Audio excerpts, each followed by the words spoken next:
I am Matt Ziegler. I am the Director of Advisory and Success for Novacoast. I've been doing this for almost 30 years now in IT security primarily, and then spent probably about the last 10 helping customers to move out of just security into compliance and other things. My name is Tyler Johnson. I'm a Director of Advisory Services and a Security Architect at Novacoast. So I help run our PCI practice and am responsible for client maturity in the security space. And I'm Pedro Sosa. I'm a Director of Security Services. I've been doing penetration testing with Novacoast for a decade, more or less, and now working with the penetration testing group, IR, compliance, etc. Perfect. So what we're going to talk about is spending a few minutes how we help people go from just compliant to actually secure. So a couple things that we want to talk about is just why it matters, right? Everybody goes through, we've all seen that as QSAs, ISAs, the how you get people to check the box, right? Get them to compliant. However, there's a little more to it than that. And we've all seen instances where somebody's compliant, and yet they still get hacked or something still happens. We're going to talk about 4 real-world opportunities where Pedro has found instances where somebody's been secure but not actually, and then we'll talk about some key takeaways. The very first thing we want to talk to everyone about, compliance is not security. And if there is anything that you gain out of this, please understand, that is it.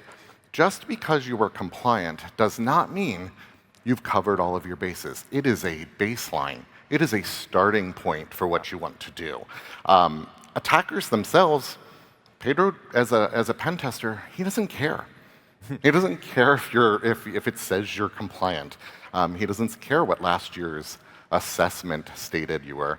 One of the big things we noticed was that between times, and there's actually been studies on that, and we'll talk about that in a second, between the time of compliance and of checking the boxes for PCI, say this year to next, that there's a massive drop-off in people maintaining that level of compliance and security, and it has only gotten worse over the last several years.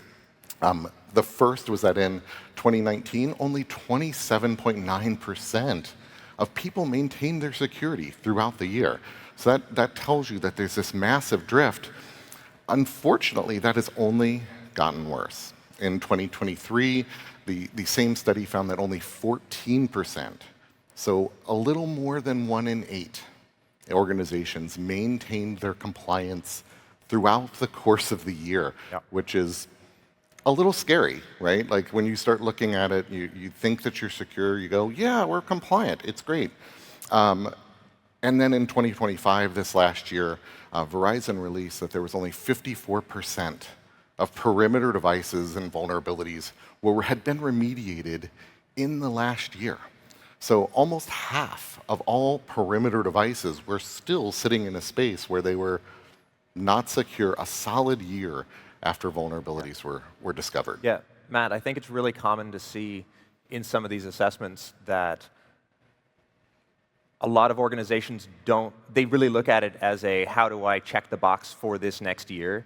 And so in the quarter before the assessors come on, that's when they really start looking at it. So the 3 quarters before that, things get worse and worse and worse, and you can't just be compliant or you can't just look at security in that last month before an auditor shows up. How many of you seen that?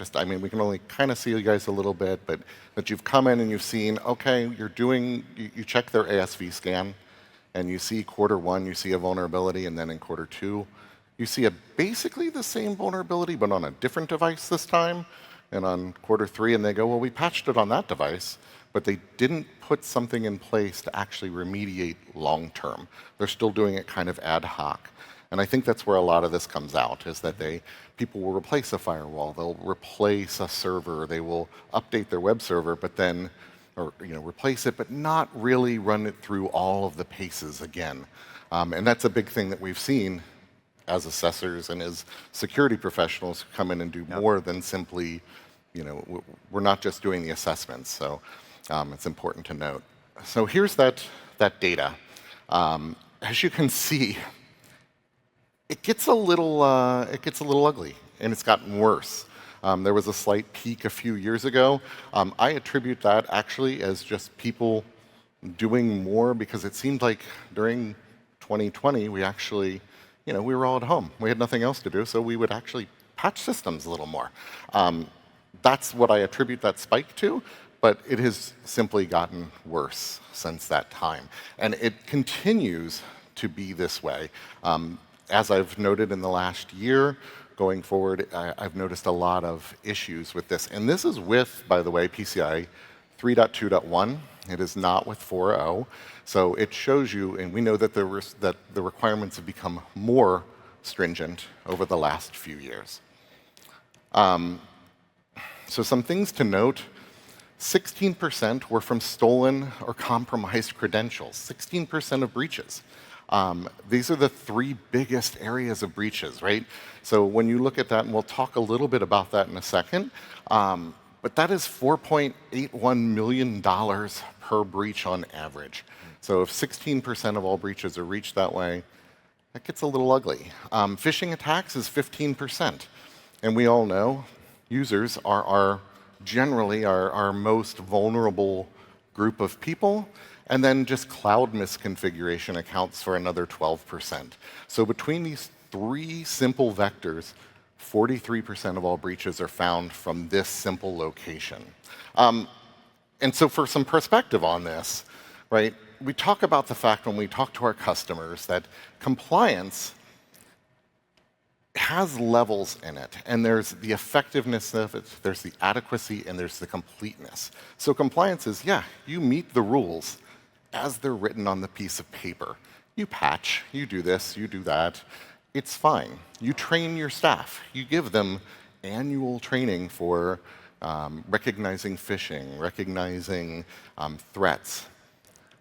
Effectiveness would cover, is that training of a level that would actually teach them? Just because you set training in front of them, that training could easily simply be 1 page that goes, don't do X.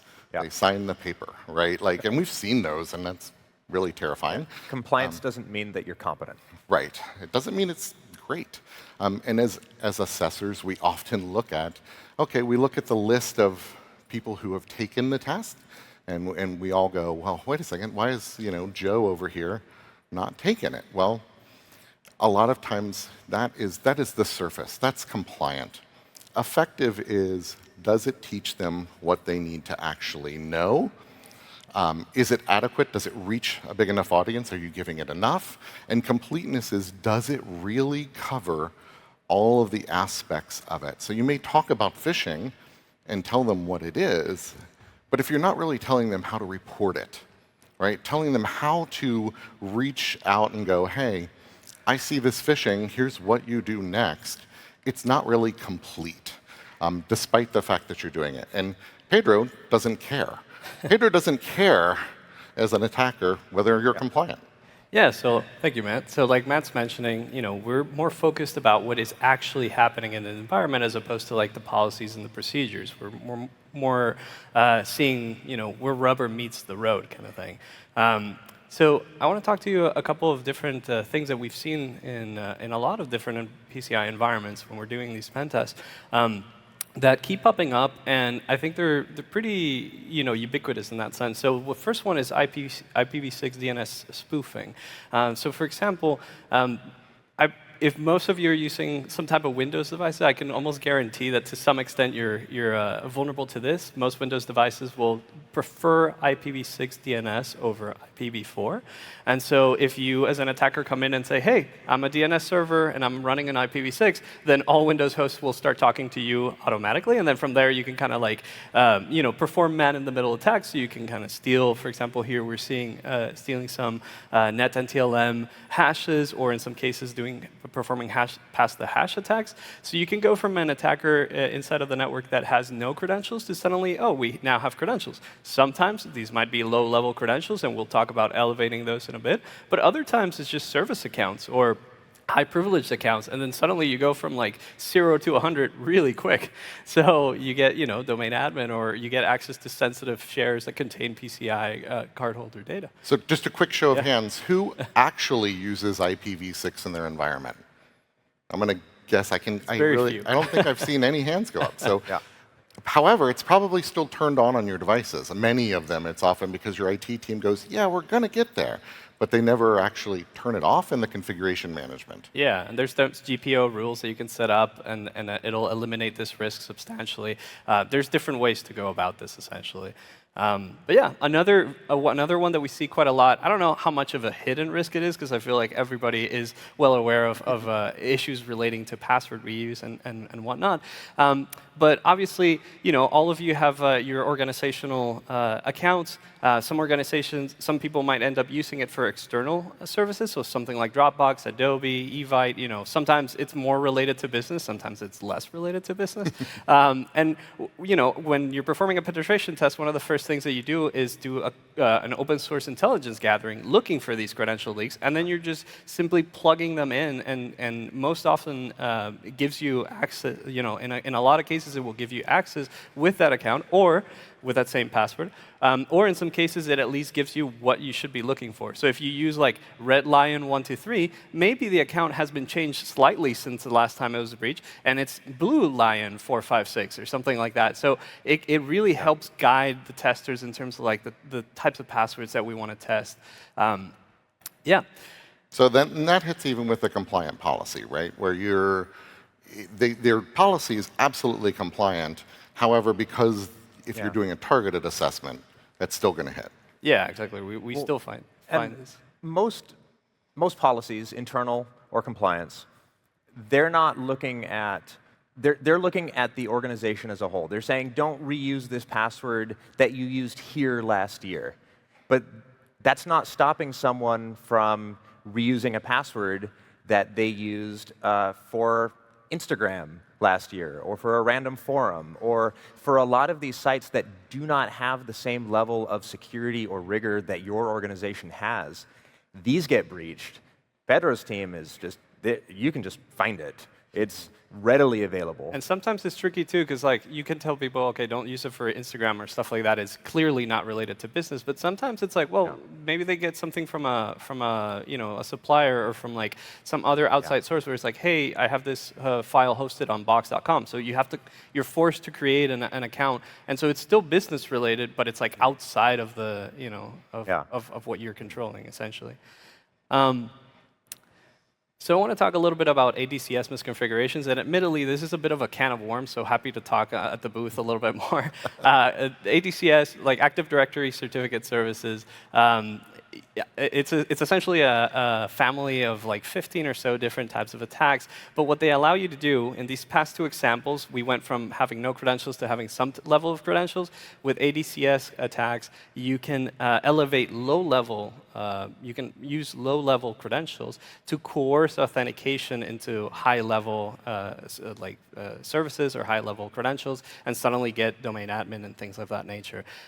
This is very common, and I don't believe it's necessarily spelled out on the compliance side. Not that I'm aware of. I don't know of anything that's actually identifying you must configure your AD credential services or certificate services in this manner, right? There is, do you have it in place? Is it up to date?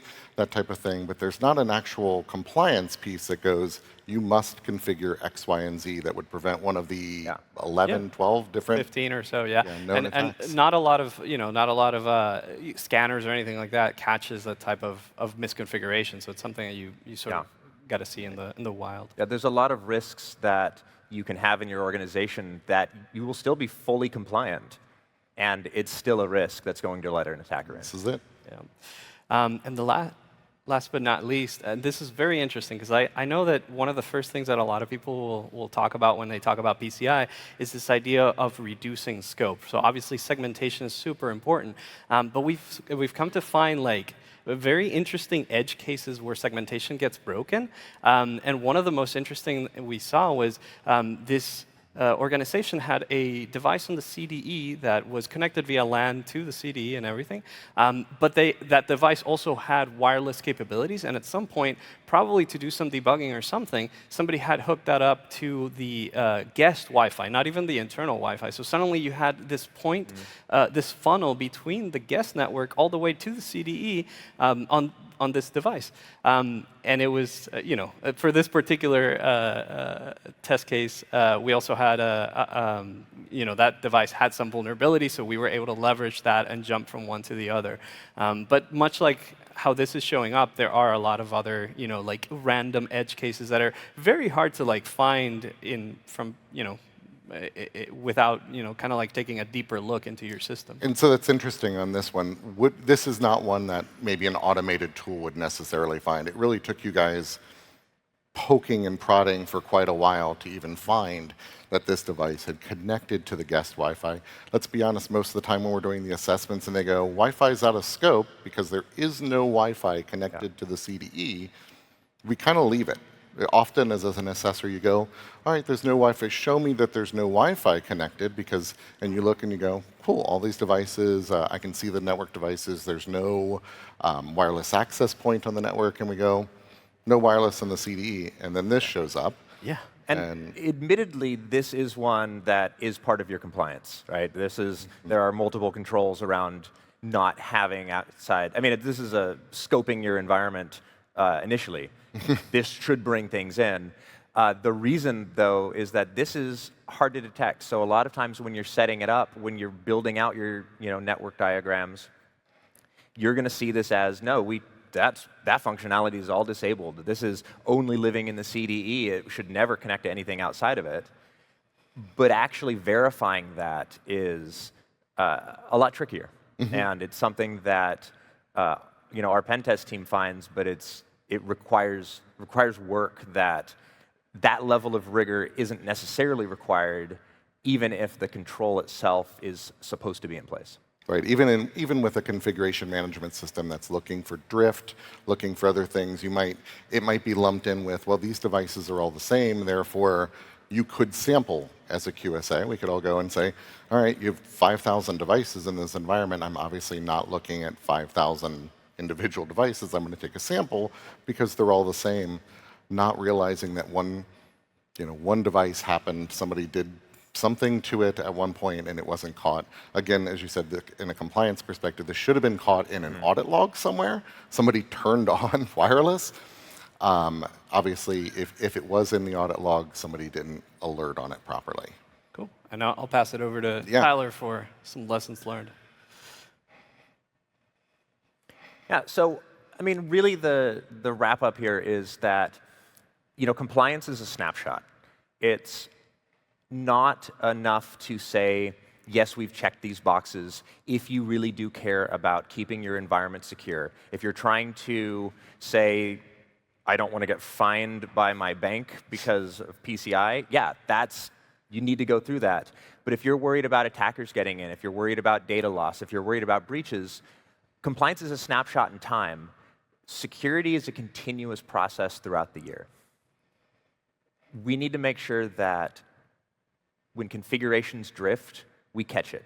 We need to make sure that these hidden risks that we're finding, that we have some way of tracking that we're looking at the things that go beyond what is PCI, what is NIST, what is CIS, what is any regulation you might be following.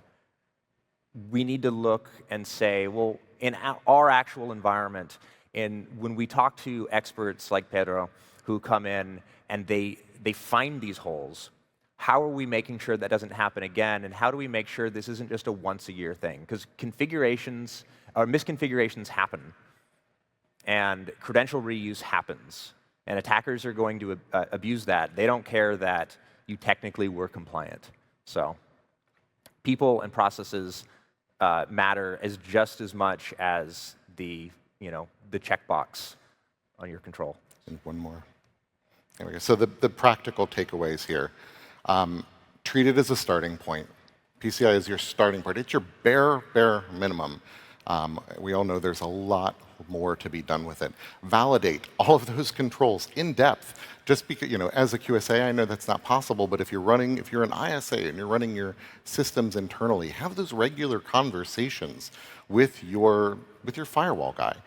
Sit in on the change control meetings, talk to the teams, look at the environment and treat it as more than, all right, we're getting ready this year for the assessment. I know we haven't looked at it in 10 months, and our ROC is due in 2. Let's now begin to look at it, and there's this mad scramble to get things done. Check regularly throughout the year. Educate your staff. Test your staff. That's a super important thing. We get tested inside.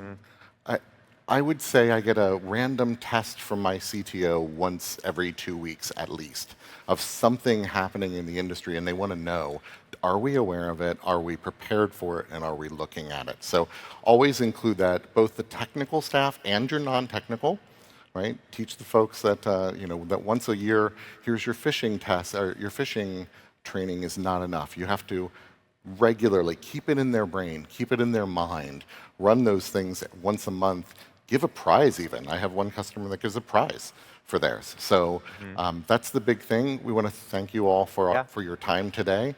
If you want to talk about it at all, we'll be over at our booth right inside the door. So, but thank you everybody for your time today. Thank you so much. Thank you, everybody.